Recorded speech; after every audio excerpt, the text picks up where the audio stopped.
Good morning, students. This is our first lecture of science. Let us start with our first chapter, which name is crop production and management. First of all, before starting the chapter, I would like to introduce the two friends to you, which is already known to you. One is Bujo and another is Paheli. This is the Bujo, and where is Paheli? Yeah, there is the Paheli.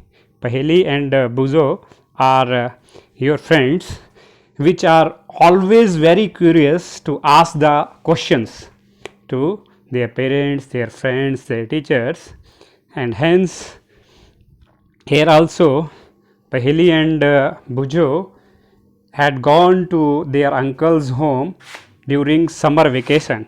As you all students goes to summer vacation to your grandfather's home or many other relatives, same as Paheli and Bujo had gone to their uncle's home, which is in a village. There they had visited the fields, and in the fields they had seen some materials like khurpi, plow, and other agricultural instruments which are being used for the agricultural practices. And hence, as Paheli and Bujo are very curious, they ask their uncle, "What are these?" And hence the uncle had explained them that these are the instruments which are used for crop production. Now, what is crop? The word crop you know very well. In Hindi, it is known as fasal. As you all are village students, it is a very familiar word to you all, fasal. So, first of all, in this, the production of crop includes many agricultural practices which are being practiced by the modern man, by the what we say early man, which is also called as Adi Manav. He doesn't used to produce crops. They just roam here and there in the forest and ate whatever they get from the fruits, plants, and other animal materials. But as the food was the major problem for the early man, he thought that he should produce it by their own self, and hence the man had started the cultivation of crops. So, in this chapter, first of all, we have to define the crop. What is crop? So, crop, when plants of same kind are cultivated at one place on a large scale, it is called as a crop. So, I am highlighting here the definition of a crop, the which is given over here. When plants of same kind are cultivated at one place on a large scale, it is called a crop. Now, give some examples of crop at your own. Yeah, you very well know all. There are many crops. Generally, nowadays, wheat is there in the fields, and in the monsoon season, usually there is paddy and maize in the fields. So, not going here in very deep, the examples of crop is wheat, maize, wheat, etc. So, with this, now many crops are being grown by the men, modern men. So, here we had divided the crops on the basis of their seasons. So, let us study the types of crops.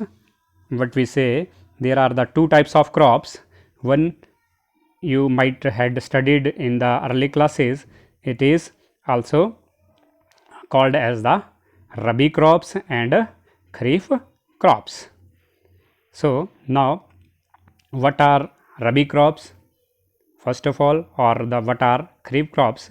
Here is the definition of the Kharif crops. The crops which are sown in the rainy season are called Kharif crops. The rainy season in India is generally from June to September. June to September is the what we say rainy season in India. Clear?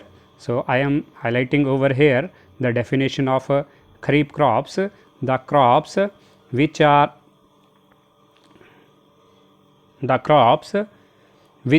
sown in the rainy season are called Kharif crops. So, the rainy season in India is generally from June to September. Now, giving the example of Kharif crops, it is paddy, maize, soybean, groundnut, cotton, etc. are the examples of Kharif crops. The second type is Rabi crops. What are Rabi crops? The crops which are being grown in the winter season are called as the Rabi crops. Here is the definition. I am highlighting over there. Rabi crops, the crops grown in the winter season, that is from October to March, are called Rabi crops. Here is the definition of the Rabi crops, and the example of Rabi crops is the wheat, gram, pea, mustard and linseed. Here they had given the examples also. So, these are the two main categories of crops which are being grown in India. Beside Rabi crops and Kharif crops, there is one more crop which is called as the Zaid crops, which you will later study in the higher classes. But in this class, we are only concerned with Kharif crops and Rabi crops. So, now coming to the basic practices of crop production. So, what are the main practices or agricultural practices which are being needed for the what we say production of a crop are called as the agricultural practices, and the agricultural practices includes first of all preparation of soil, sowing, addition of manure and fertilizers, irrigation, protecting from weeds, harvesting and storage. These are the 7 categories which are mentioned in your book. I am highlighting all these to you for your convenience. There are the all these agricultural practices: preparation of soil, number 1, number 2, sowing, number 3, addition manure and fertilizer, number 4, irrigation, number 5, protection from weeds, number 6, harvesting, and number 7, storage. So, coming to the first agricultural practice, which is preparation of soil.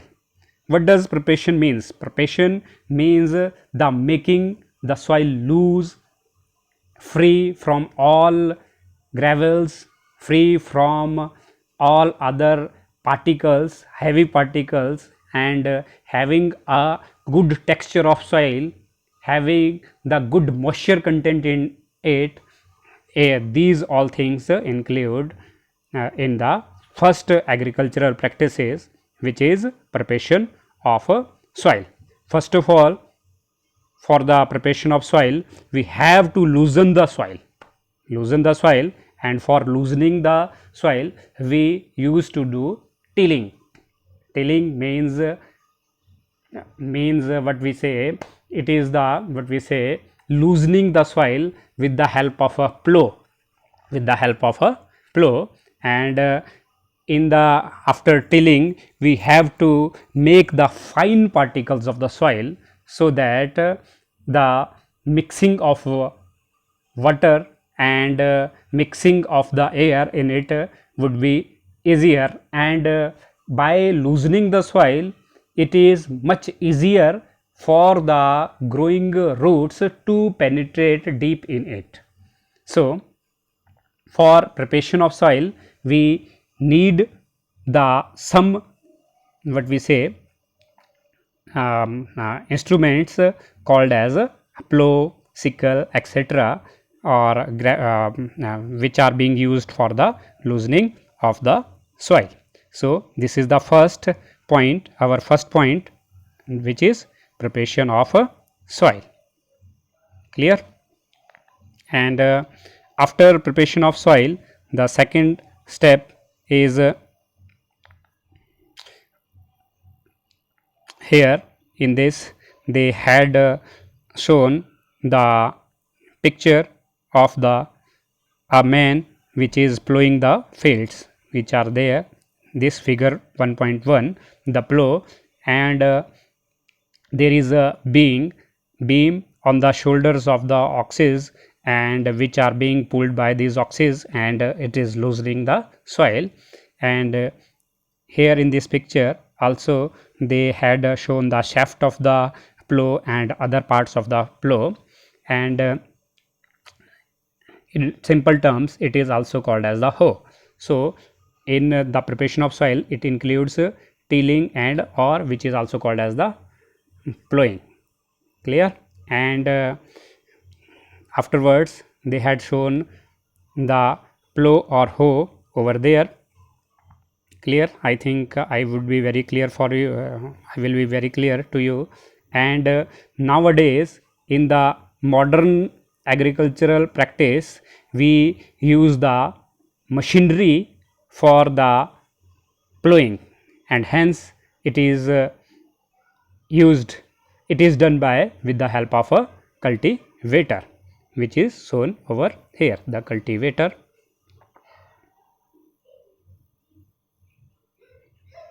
Cultivator is shown in this, and the next step is the sowing. Sowing means sowing is the important part of the crop production. For sowing, we have to select the good quality seeds first of all, and we need to take the good variety of the seeds, and for that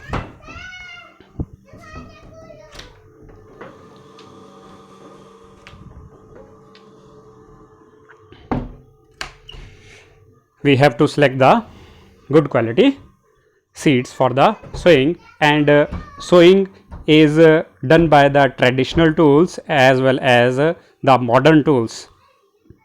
The traditional tools includes the hoe and putting the seeds singly into the fields. Here they had shown the traditional tools. I think I will be very clear to all. And after that, in the modern agricultural practice, we use the seed drills. Nowadays we use the seed drills. Here they had shown the figure which explains the seed drill. Clear? I think I would be very clear to you for the seed drills. Yes, here they had explained for the sowing done with the help of the seed drills. After sowing, I had discussed the preparation first, preparation of soil, second sowing, and third addition of manure and fertilizers.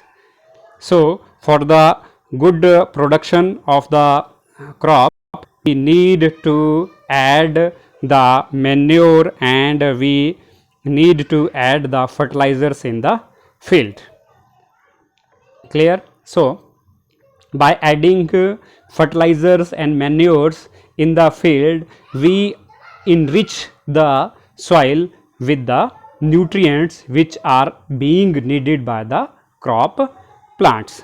It might be used during the preparation of soil or after the seedlings sprouts out in the fields. so that their proper growth can take place. So,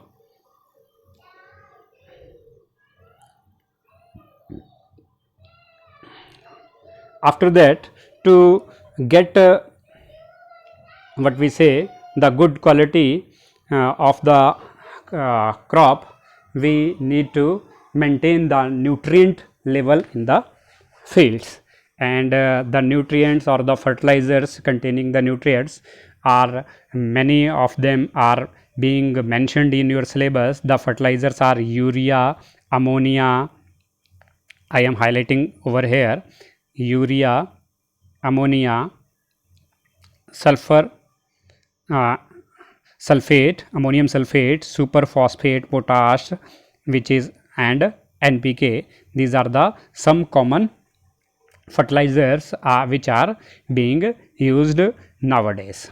Beside using fertilizers or manure for the better production, we have to take another way for the better production, which is known as the crop rotation.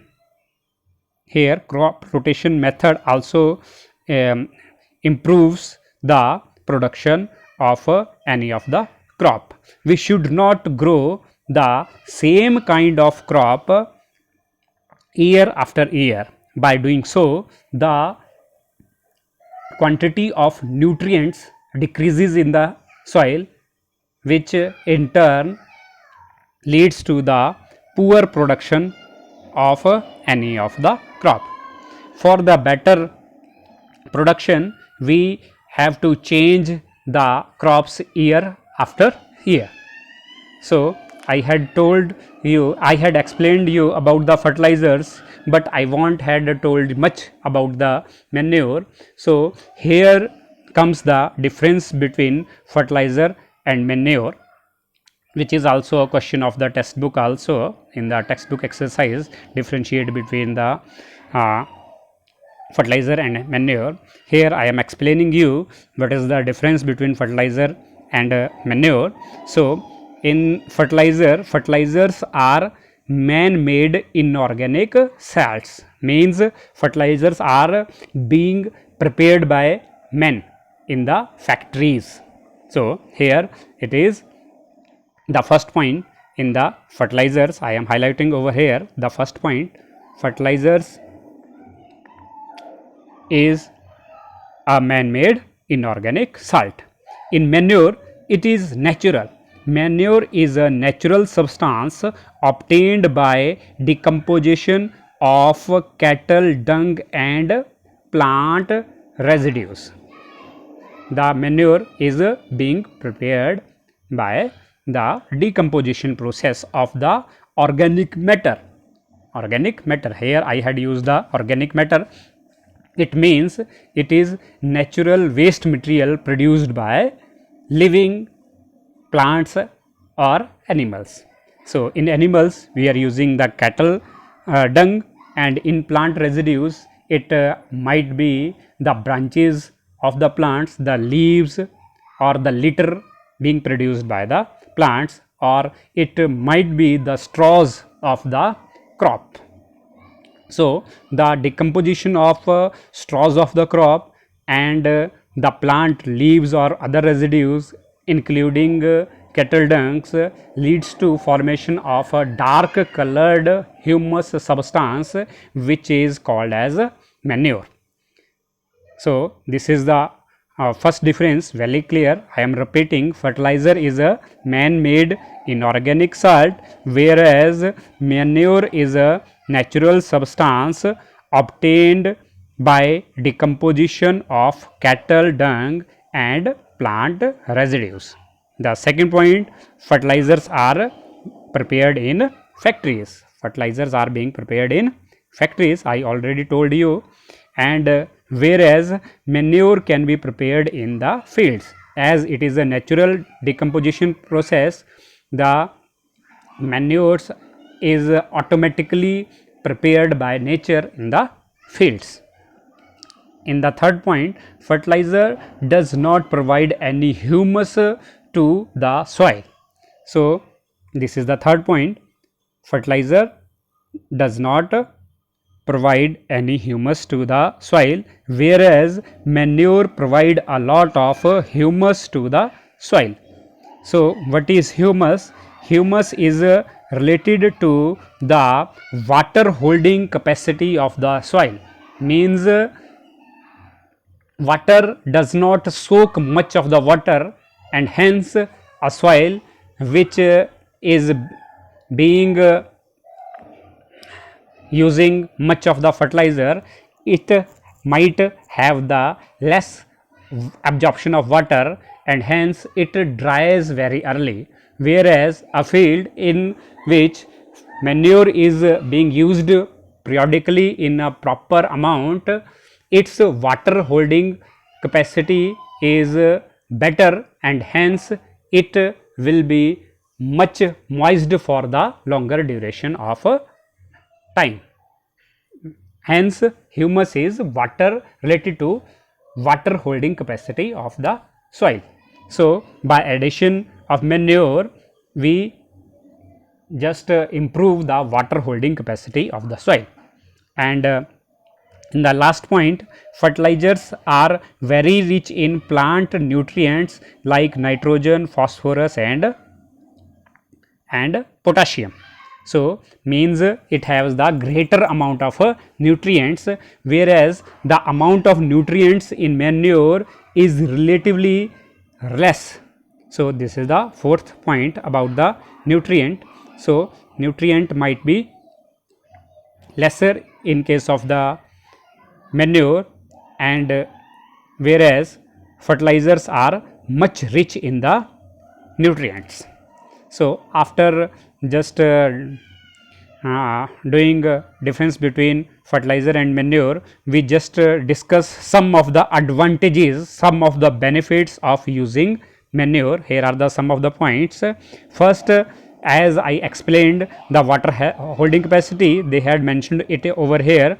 It enhances the water holding capacity of the soil, means the water holding capacity of soil is being improved by adding manure to it. This is the first advantages of using manure.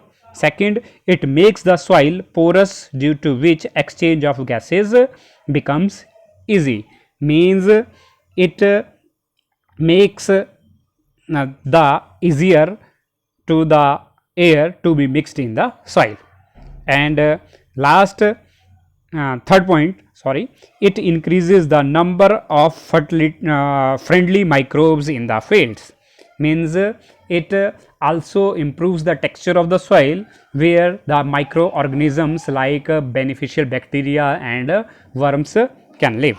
So, it is more environmental friendly. And last point, it improves the texture of the soil. It is related with the water holding capacity and moisture holding capacity of the soil. So, today dear students, we will just do up to this only, the preparation of the soil, but firstly recapitulating the whole what we had learned, I will start with the first chapter, first page. What is, I had told you about the two characters Paheli and Abujo, which are familiar to you, and afterwards we had done the definition of a crop. What is a crop? In the first paragraph, when, and the definition of the crop is, when plants of same kind are cultivated at one place on a large scale, it is called a crop. Afterwards, I told you the types of the crop, that is kharif crop and rabi crops, and afterwards we had studied the agricultural practices, which includes preparation of soil, sowing, addition of manure and fertilizer, irrigation, protecting from weeds, harvesting and storage. And in these agricultural practices, I had explained you preparation of soil, sowing, addition of manure and fertilizers, and at last I had told you the advantages of using manure. And in the next lecture we will discuss about irrigation, protection from weeds, harvesting and storage. So, with this I conclude my lecture. Hope you all understand well, and if you have any questions or any confusions, you might ask me the questions. So I think it is all over for today. Thanks. Have a nice day.